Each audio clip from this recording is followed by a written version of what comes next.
One way to get into the mind of the Civil War doctor is to look at the medicines they used. The Union Army doctor had a medical supply cabinet of 200 medicines, and he could compound those to make hundreds and hundreds more. Some of those familiar, some of those strange to us today. I'm Robert Hicks, director of the Mütter Museum and Historical Medical Library of the College of Physicians of Philadelphia. Welcome to another episode of Broken Bodies, Suffering Spirits, Injury, Death, and Healing in Civil War Philadelphia.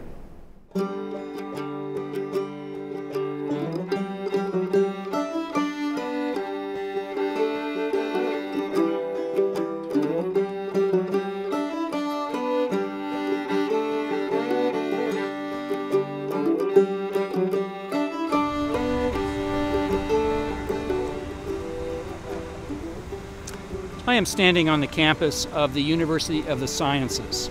Now, the building behind me is the Philadelphia College of Pharmacy. Now, at the beginning of the Civil War, there were 5 pharmacy schools in the country. The oldest one was right here, founded in 1821.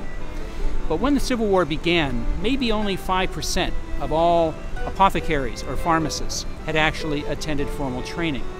The rest learned through apprenticeship, 2 to 3 years, because it was considered a trade.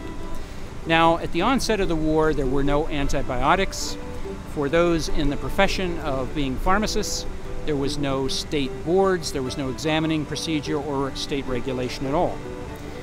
But throughout the war, we saw a ramping up of drug manufacture production, inspection, quality control, which we will explore elsewhere. Now, the College of Pharmacy was located at multiple places, not on this exact spot. But when the school was created, part of its charter was to invite a spirit of pharmaceutical investigation.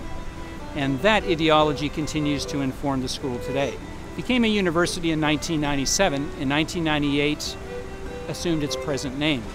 But this is a place you ought to visit because they have their own museum in this building, the Marvin Sampson Center for the History of Pharmacy.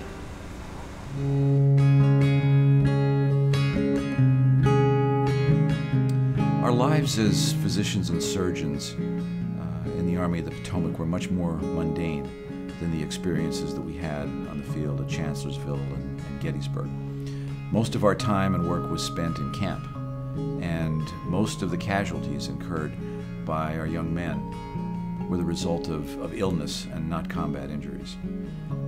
Many of our soldiers died of common illnesses in our time: dysentery, consumption, boils, scarlet fever. And on a daily basis, we would see these men at sick call. They would come to us with a complaint. We would evaluate it as best we could and choose from among the pharmacopoeia available to us in our military-issued kits, and perhaps material that we had brought with us from our practices and from our own experiences, and apply them as best we could. Mustard plasters. We would perform dental extractions. We would prescribe quinine. We carried with us a small pharmacy, and we were both physician and surgeon, but pharmacist as well. There was a distinct system. There were about 10 ways that medications were used, and mainly they were used to get rid of bodily fluids. And that, of course, refers to their frame of reference, that they had 4 bad humors in the body: black bile, yellow bile, phlegm or lymph, and blood. And the blood is pretty easy to see how you just simply use a knife or you use leeches to do that. But the others are phenomenal. They used mercury in doses that would cause huge amounts of saliva to pour out, getting rid of the bad fluids. They raised blisters on people using glass cupping, that it was a vacuum, and it would raise a blister, and then they would puncture the blister and drain the blister. They, of course, had cathartics, which would completely rid the bowels of anything in there. They used mercury as a diuretic to promote urine loss in great quantities, once again getting rid of fluid. They even had something that would make your nose run more copiously, and they had one that would make your tears pour out.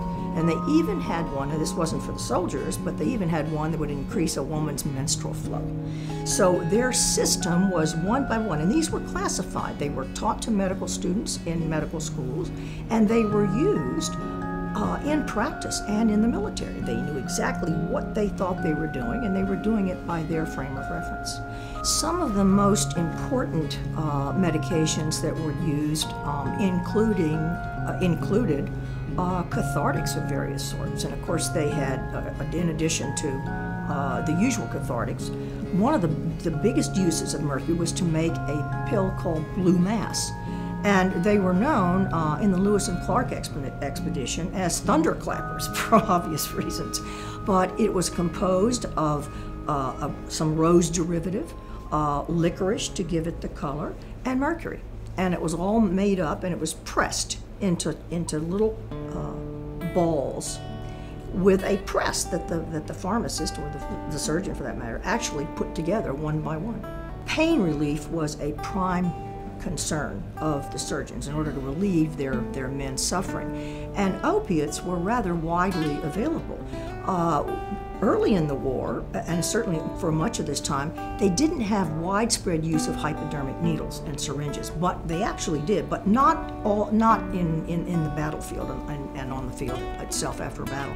And so usually what they did was use powdered opiate and put it right into the wound. And it really was apparently absorbed locally, and it did give a fair amount of relief.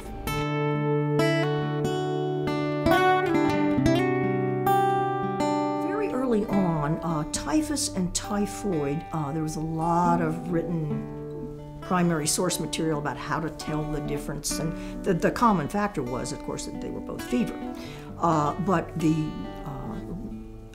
typhoid fever was much more of a problem. Typhus is really ship fever. And they realized, they didn't know what caused it, but they realized that it was coming from something on the ship. And then once they knew it, they simply quarantined it. And so it did not disseminate widely then. The bigger problem was typhoid, because they didn't understand that flies carried it. They had no idea the conception about how terrible flies were. And they were everywhere.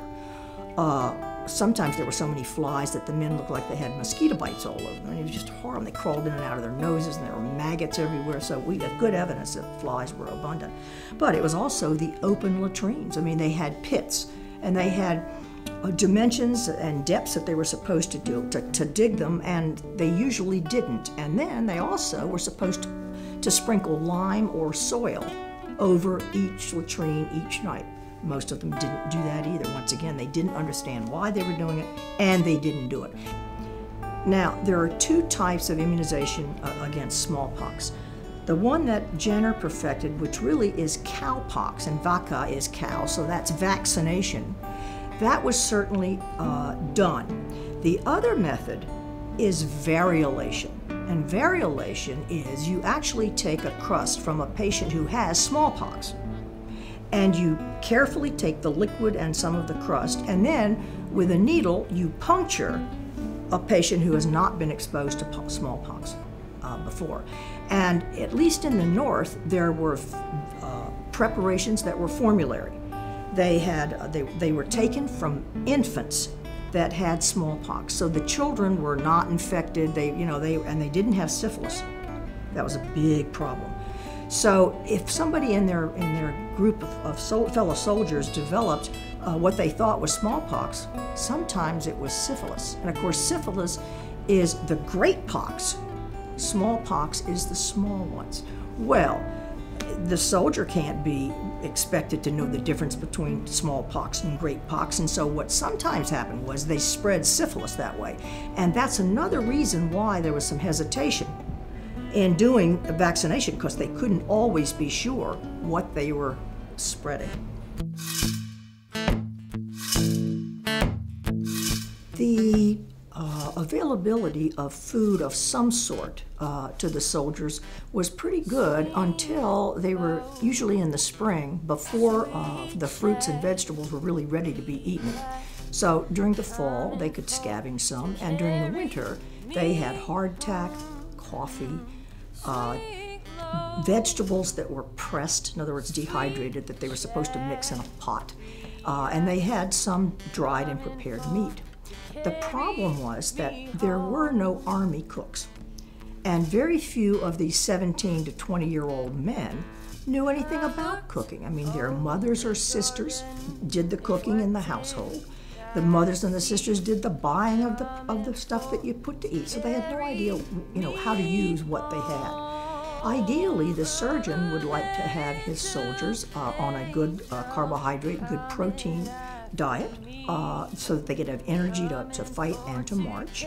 And sometimes that just was not possible, mainly because of two things. One is that the supply lines, the supply trains, which were mostly mule driven from the time they left the trains until they actually got to the encampments, was irregular, interrupted, and unpredictable.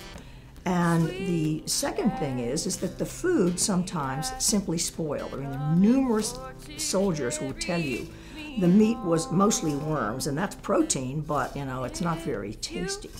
I think the soldier considered a well-rounded diet all the comforts of home. I mean, he was used to having fresh meat, fresh milk. He was used to having soups and porridges and stews that were hand-prepared by his mother or his extended female family. And that clearly wasn't going to happen. Swing low, sweet chariot, coming for to carry me home. Swing low, sweet chariot, coming for to carry me home. Swing low, sweet chariot, coming for to carry me home.